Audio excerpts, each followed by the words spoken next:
Let's look at the second usages of the two tenses and compare them.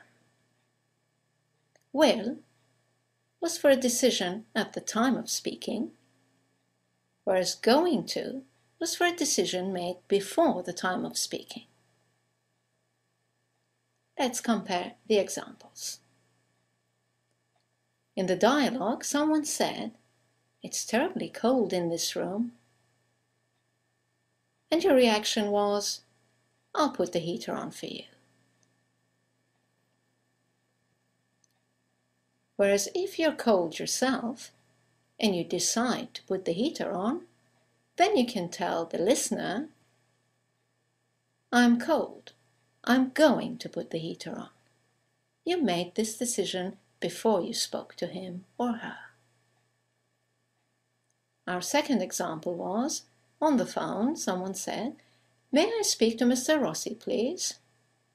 And you decided to connect them, so you said, "Hold on, I'll put you through." But Mr. Rossi wasn't there, so you decided that you would put them through to his assistant, and you told them so. "Mr. Rossi isn't here. I'm going to put you through to his assistant." And our final example was, someone said, "I'd love to see the town." You reacted in the dialogue by saying, "Really? Okay, I'll show you around." Whereas in the going to example, you already knew that they wanted to see the town, and you had decided to show them around. So you said, "I know you want to see the town. I'm going to show you around."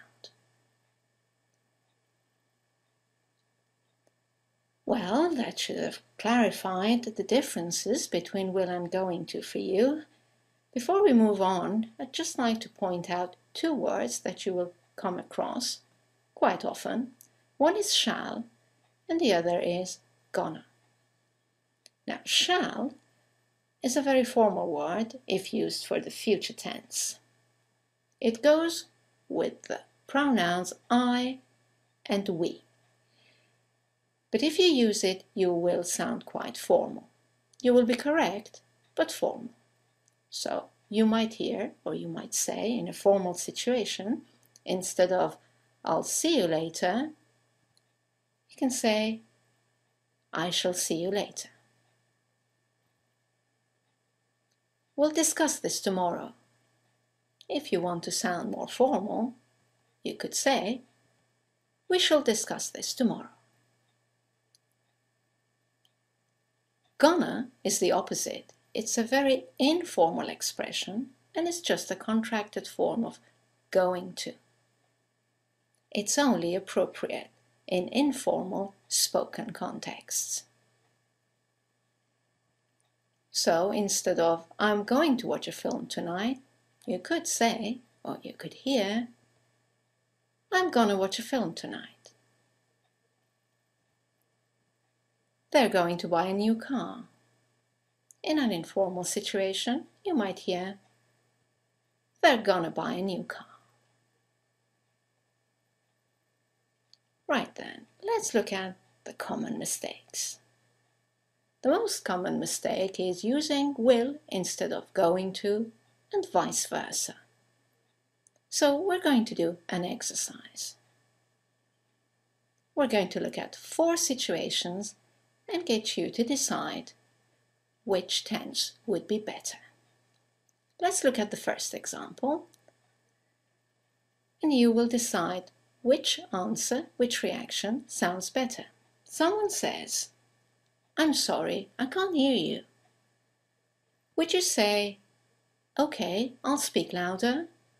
Or would you say, "Okay, I'm going to speak louder"? Take a moment to choose your answer, and then we'll look at the correct answer. That's right. The correct answer is A. You're making this decision at the time of speaking. "I'm sorry, I can't hear you." "Okay, I'll speak louder." Let's look at our second example. Someone asks you, what have you planned for the weekend? Now, you don't have any plans. What should you say? Nothing, I'll probably stay home. Or, nothing, I'm probably going to stay home. Take a moment to choose the sentence that sounds better to you. Correct. The answer is A.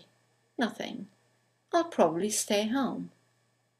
Because you are reacting to the question and deciding at the time of speaking to stay home.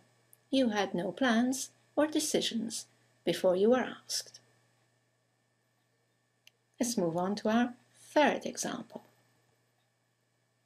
Someone asks you, are you sure about this? Yes, I know it'll work. Or, yes, I know it's going to work. Take a moment to choose your answer.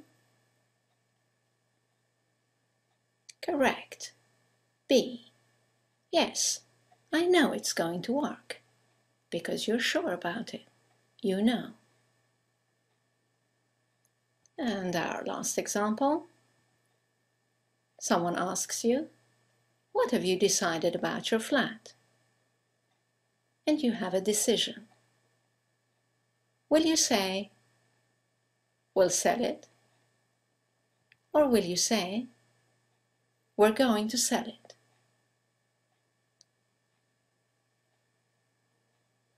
Correct. We're going to sell it, because you've already decided before you were asked that question. Right then, I hope you've enjoyed this video, and as you know, for more information,